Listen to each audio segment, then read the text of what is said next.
आप सभी विद्यार्थियों का एक बार फिर से स्वागत है इस YouTube चैनल रामजीलाल क्लासेस में। हम लोग पढ़ रहे थे पिछले वीडियो में फिजिक्स के पहले चैप्टर न्यूमेरिकल, जिसमें बात हुई थी कूलाम के नियम से। कूलाम के नियम के अकॉर्डिंग जो कुछ क्वेश्चन पढ़े थे, कुछ क्वेश्चन और बताने हैं। आइए उसी के आगे देखते हैं। तो उसी के आगे हम लोग पढ़ रहे थे कूलाम के नियम से न्यूमेरिकल पढ़ रहे थे। तो कुछ न्यूमेरिकल वहाँ हुए थे। कूलाम का नियम हमने पढ़ रखा था कि F बराबर 1/4 पाई/0 Q1 Q2 अपान r²। अगर कहीं भी दो आवेशित कण हैं तो उनके बीच में एक वैद्युत बल कार्य करता है, और उस वैद्युत बल का फॉर्मूला था F बराबर 1/4 पाई/0 Q1 Q2 अपान r²। यहाँ जो प्रश्न बात कर रहा है, दो बलों की बात कर रहा है। एक वैद्युत प्रतिकर्षण बल है, दूसरा गुरुत्वाकर्षण बल है। तो गुरुत्वाकर्षण बल भी हमने पढ़ा था जब कूलाम का नियम पढ़ा था। वो होता है दो पिंडों के मध्य लगने वाला गुरुत्वाकर्षण बल। अगर एक पिंड m1 है, दूसरा पिंड m2 द्रव्यमान का है, इनके बीच का डिस्टेंस r है, तो इनके बीच एक गुरुत्वाकर्षण बल कार्य करता है जो न्यूटन ने बताया था F बराबर G m1 m2 अपान r²। और यहाँ जो कांस्टेंट G है, इसकी वैल्यू बताई थी 6.67 × 10⁻11।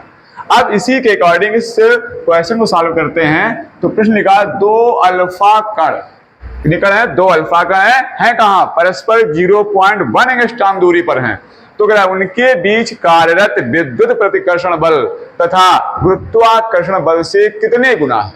जो वैद्युत प्रतिकर्षण बल है वो गुरुत्वाकर्षण बल से कितने गुना है, यानी दोनों बलों की तुलना पूछ रहा है।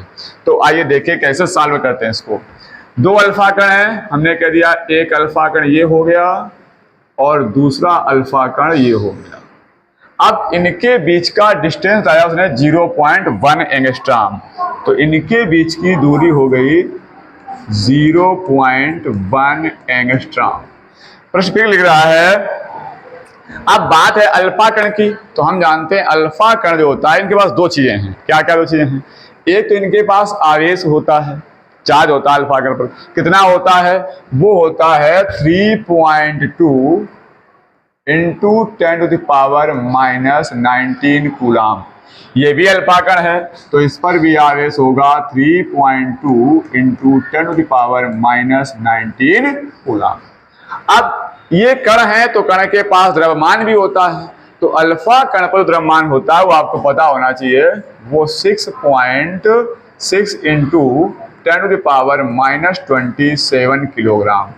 ये अल्फा कण पर क्या होता है? द्रव्यमान। ये भी अल्फा कण है, तो इस पर द्रव्यमान हो जाएगा 6.6 इंटू 10⁻⁻27 किलोग्राम।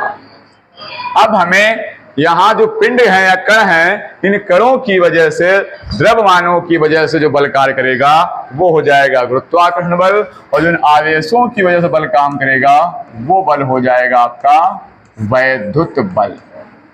तो ये दो प्रकार के बल हैं और इन दोनों का हमें कंपैरिजन करवाना है, तुलना करवानी है कि वैद्युत बल गुरुत्वाकर्षण बल से कितने गुना है। तो इन दोनों के बीच हम बल निकालते हैं। पहले निकालते हैं वैद्युत बल। इन दोनों कणों के बीच वैद्युत बल, वैद्युत बल को हम Fe से संकेत कर देंगे, इलेक्ट्रिक फोर्स। क्योंकि एक ही बल होता तो F लिख देते, दो बल हैं तो एक को Fe लिख देंगे। और वैद्युत बल का फॉर्मूला आपको पता है 1/4 पाई/0 Q1 इंटू Q2 अपान r²। वैल्यू पुट कर देंगे, तो यहां पर लिखेंगे Fe बराबर, इसकी वैल्यू जानते हैं 9 × 10⁻9 है। Q1 आपके पास आवेश पहले से पता हुआ है आपको, 3 पॉइंट या आवेश की वैल्यू आप बाद रख लें तो आसान थोड़ा सा हो जाएगा सॉल्व करने में, डिवाइड बाई r²। इसको हमने क्वेश्चन नंबर फर्स्ट मान लिया। ये है आपका हो गया वैद्युत बल।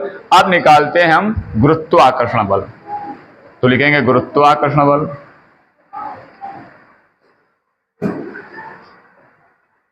इन दोनों कणों के मध्य जो गुरुत्वाकर्षण बल कार्य करेगा उसको हम Fg से संकेत कर देते हैं। ग्रेविटेशन फोर्स ये हो गया और ये इलेक्ट्रिकल फोर्स हो गया। अब इन दोनों कणों के बीच, अगर इस द्रव्यमान को m1 कहते थे, इसको m2, तो फॉर्मूला बनता था G m1 m2 अपान r²। वैल्यू बाद में पुट कर देंगे, इसको हम इक्वेशन नंबर सेकेंड कह देते हैं। अब दोनों समीकरणों को हम डिवाइड कर देते हैं, तो हम लिख देंगे समीकरण फर्स्ट डिवाइड बाय सेकंड से। अगर दोनों इक्वेशन को डिवाइड करेंगे देखो क्या प्राप्त होता है। ये फर्स्ट डिवाइड बाय सेकंड हुआ है तो एफ ई बटे एफ जी हो जाएगा, क्योंकि बाएं बाएं पक्ष का डिवाइड करते हैं दाएं दाएं पक्ष का। तो ये एफ ई क्या है, इलेक्ट्रिक फोर्स है, एफ जी क्या है, ग्रेविटेशन फोर्स है। तो इसलिए लिखेंगे F E upon F G is equal to, F E की वैल्यू क्या है 9 गुणा 10 घात माइनस 9, सॉरी प्लस 9 है यहाँ पर, 10 घात 9 into Q1 into Q2 upon R square, और डिवाइड करना हमें इक्वेशन सेकेंड के, जिसकी वैल्यू है G M1 M2 upon R square. अब देखिए दोनों दूरी सेम थी, यहाँ वही कण है, दूरी चेंज हुई नहीं है, तो ये आर स्क्वायर से आर स्क्वायर कैंसिल हो जाएगा।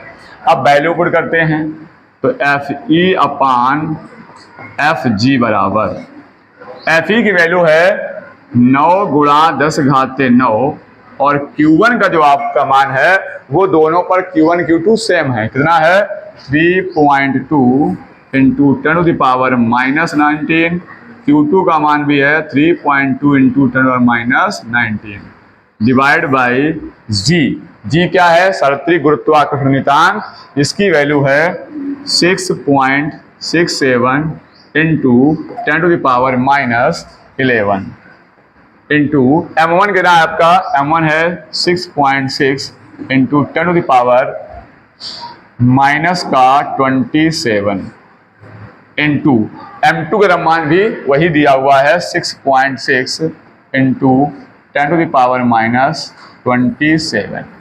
अब इसका कैलकुलेशन करेंगे तो F E upon F G is equal to, ध्यान दीजिए ये नंबर आप लिख दिया 9 इंटू 3.2 इंटू 3.2, जरा पावर देखिएगा, ये माइनस 19, ये माइनस 19, माइनस 19 में 38 हो जाएंगे, 38 9 घट जाएंगे तो बचेंगे माइनस की 29 डिवाइड बाई ये 6.67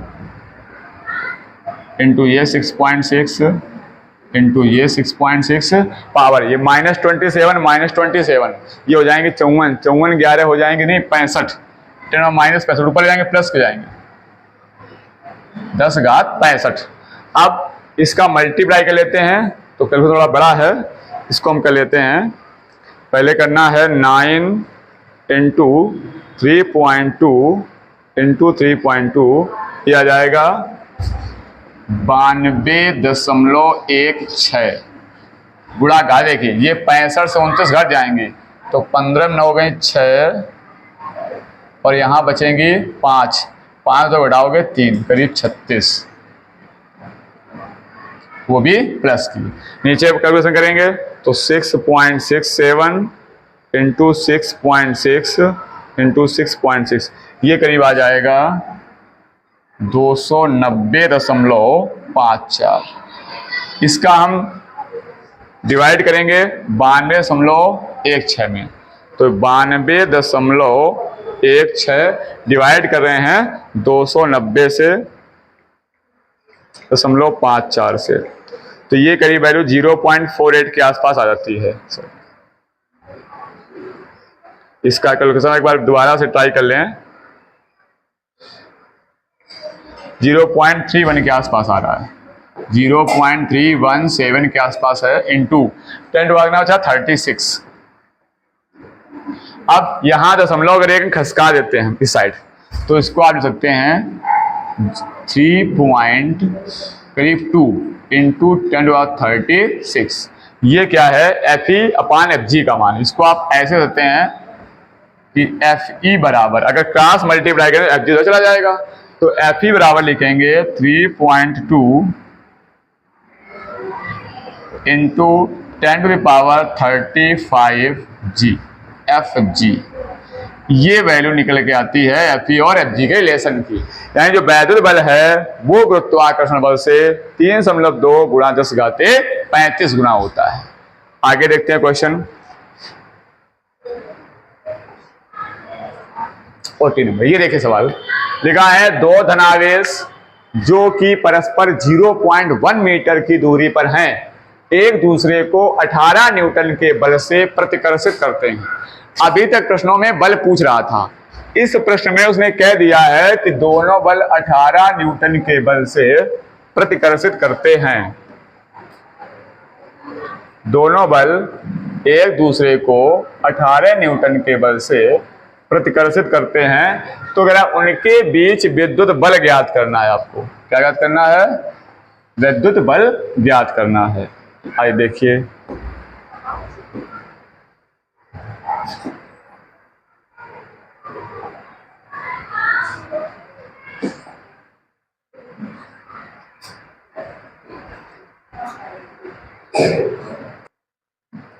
आवेशों का अगर योग कर दिया जाता है तो क्या आता है? 9 माइक्रोकूलम। दो आवेश थे, कहाँ रखे गए? 0.1 मीटर, दोनों धन आवेश हैं। तो एक आवेश को हमने मान लिया Q1 है और दूसरा आवेश हमारा Q2 है। इनके बीच की दूरी है 0.1 एंगस्ट्रॉम। तो हमने कह दिया ये जो डिस्टेंस है ये है 0.1 मीटर में है। पूछ क्या रहा है? कह रहा है अभी ये दोनों जो आवेश हैं ये एक दूसरे को 18 न्यूटन के बल से प्रतिकर्षित करते हैं। क्यों? क्योंकि दोनों धन आवेश हैं। जब समान प्रकृति के आवेश होते हैं तो उनके मध्य क्या होता है? प्रतिकर्षण होता है। तो ये एक दूसरे को 18 न्यूटन के बल से प्रतिकर्षित करते हैं और इनके भी जो डिस्टेंस है वो है 0.1 मीटर। एक शख्स ने और कह दी कि इन दोनों आवेशों का योग 9 माइक्रोकूलम है। इन दोनों आवेशों का योग, कौन से जो आवेश आपके Q1 Q2 हैं इनका योग 9 माइक्रोकूलम है। तो हम लिख सकते हैं Q1 प्लस Q2 बराबर 9 माइक्रोकूलम। तो पूछा क्या है? कह रहा तो उनके अलग अलग मान ज्ञात कीजिए। किनके? इन आवेशों के अलग अलग मान क्या होंगे, यानी Q1 का मान क्या होगा और आपके Q2 का मान क्या होगा। ये प्रश्न में पूरी बात कही है। ध्यान सुनिए, इस सवाल में दो अज्ञात मान हैं, एक Q1 और एक Q2। जब भी कोई प्रश्न ऐसा होता है कि दो अज्ञात मान हो तो सवाल दो शर्तें कहता है और उन दो शर्तों से दो समीकरण बनते हैं और दोनों समीकरणों को हल करने से दो मान प्राप्त हो जाते हैं। तो यहाँ एक उसने शर्त कही है कि जो Q1 प्लस Q2 है इसका योग 9 माइक्रोकूलम है। अगर इसका हम माइक्रो हटाना चाहेंगे तो 1 माइक्रो में 10 घाते माइनस 6 कूलम होते हैं। ये हम पढ़ चुके हैं। अब दूसरी शर्त अगर हमें मिल जाए, एक ऐसा ही इक्वेशन मिल जाए, जैसे मान लो आपको एग्जांपल दिया जाए कि Q1 प्लस Q2 बराबर है 9 माइक्रोकूलम। ये आपकी इक्वेशन फर्स्ट हो गई। और एक दूसरा समीकरण आपको दे दिया जाए कि Q1 माइनस Q2 बराबर वो है 1 माइक्रोकूलम। और अब आपसे कहा जाए कि इन दोनों इक्वेशन से Q1 और Q2 के मान बताइए, तो आप कैसे बताएंगे? समीकरण हल करना आप जानते हैं। आप ये तो कक्षा 8 में पढ़े होंगे कि अगर दोनों समीकरण ऐड कर दें, जोड़ दें, तो Q2 से Q2 कट जाएगा ये, और ये Q1 और Q1 क्या हो जाएगा? 2Q1। इधर क्या हो जाएगा? 9 1 10 माइक्रोकूलम। अब 2 से इसको डिवाइड करेंगे तो 2 पंचे 10 हो जाएगा। Q1 की वैल्यू आ गई 5 माइक्रोकूलम। इसका मान आ गया Q1 का। अब ये Q1 का मान किसी भी इक्वेशन में रख दें तो Q2 मान आ जाएगा। जैसे Q1 का मान समीकरण फर्स्ट में रखते रहें तो Q1 का मान है क्या? 5 माइक्रोकूलम। तो इस Q1 के रख देंगे हम 5 माइक्रोकूलम प्लस Q2 आपका हो गया बराबर क्या लिखा है? 9 माइक्रोकूलम। हमें वैल्यू किसकी निकालनी है? Q2 की। तो Q2 बराबर हो जाएगा 9 माइक्रोकूलम, 5 ले जाएंगे तो माइनस का 5 माइक्रोकूलम, घटाओगे क्या बचेगा? 4 माइक्रोकूलम। ये वैल्यू किसकी आ गई? Q2 की आ गई। तो इस प्रकार से आप Q1 Q2 मान निकाल सकते हैं अगर आपको दो ऐसे इक्वेशन पता हो। तो ये एक एग्जांपल लिया था, आइए देखते हैं जरा। एक इक्वेशन तो हमें दिया गया है Q1 प्लस Q2 बराबर 9 माइक्रोकूलम। दूसरी इक्वेशन बनानी है तो उसके लिए क्या करते हैं? जो मान दिए गए उनका यूज करते हैं। दिया क्या हमें R का मान दिया है, F का मान दिया है। F और R के लिए हम पढ़ चुके हैं कूलाम का नियम कि F बराबर 1/4 πε0 Q1 × Q2 / R²। रखिए वैल्यू, F की वैल्यू क्या है? 18, इसकी वैल्यू क्या है 9 गुणा 10 घात 9। Q1 आपको पता नहीं है, ना ही आपको Q2 पता है, लेकिन R की वैल्यू आपको पता है 0.1। इसका क्या कर देंगे, स्क्वायर कर देंगे। ये 9 से कट जाएगा, 9 दूनी 18 हो जाएगा। ये 10 घाते 9 बटे आएंगे इधर, ये लिख सकते हो आप 2 गुणा 10 घाते -9 हो जाएंगी, बराबर Q1 upon Q2 divide by 0.1 का स्क्वायर कितना हो जाएगा 0.01। पॉइंट आओगे 2 जीरो यहाँ पर और आ जाएंगे, ये 10 घात 2 बन जाएगा और इधर जाएगा डिवाइड में, ऊपर जाएगा माइनस का हो जाएगा। तो ये सकते हो आप 2 गुणा 10 घाते -11 बराबर Q1 इंटू Q2। इस Q1 Q2 तो मान प्राप्त हो गया हमें, लेकिन हमें चाहिए Q1 माइनस Q2 में इक्वेशन चाहिए। तो इसके लिए क्या होता है, 8th क्लास में आप एक फॉर्मूला पढ़ते हैं। क्या फॉर्मूला होता है, a माइनस बी का होल स्क्वायर बराबर a प्लस बी का होल स्क्वायर -4ab। ये एक इक्वेशन होती है क्लास 8th में। अब हमारे पास यहाँ a और b ना होकर के क्या है, आवेश Q1 और Q2 है। तो हम a और b के क्या लेंगे, Q1 और Q2। तो यहाँ हो जाएगा Q1 माइनस Q2 का होल स्क्वायर बराबर, यहाँ a और b हो जाएगा Q1 प्लस Q2 का whole square -4 Q1 into Q2। ये एक इस फार्मूले से हमने फार्मूला बनाया। अब Q1 माइनस Q2 का होल स्क्वायर बराबर Q1 प्लस Q2 वैल्यू है पहले से पता है 9 गुणा 10 घाते -6। यहाँ ये वैल्यू पुट करते हैं, तो 9 गुणा 10 घाते -6 का whole square -4 into Q1 Q2 की वैल्यू रखी हुई है 2 गुणा 10 घाते -11। थोड़ा सा यहाँ कॉमन सेंस की बात यह है कि अगर ये घात गुणा करो 6 दूनी 12 घातें हो जाएंगी, और यहाँ आप रखोगे 11, तो घटाने में थोड़ा सा प्रॉब्लम होगी। तो इसको सजाती पद करके 12 घात अगर बनाना चाहें तो इसको मिलते हैं ऐसे Q1 इंटू Q2 बराबर, यहाँ हम करते हैं 20, तो एक घात यहाँ माइनस की हो जाएगी, तो 20 गुणा 10 घाते -12, यानी Q1 Q2 का मान लिख सकते हैं क्या, 20 गुणा 10 घाते -12। यहाँ लिख दिया 20 गुणा 10 घाते -12।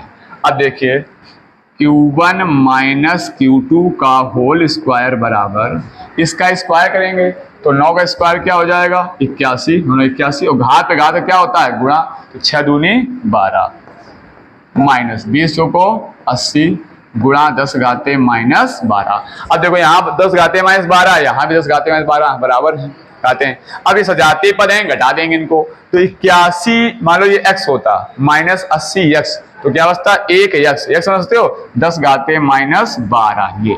ये तो मान लो क्या हो जाएगा, कॉमन हो जाएगा, और 81 में 80 जाएगा तो क्या हो जाएगा 1 गुणा 10 घाते -12।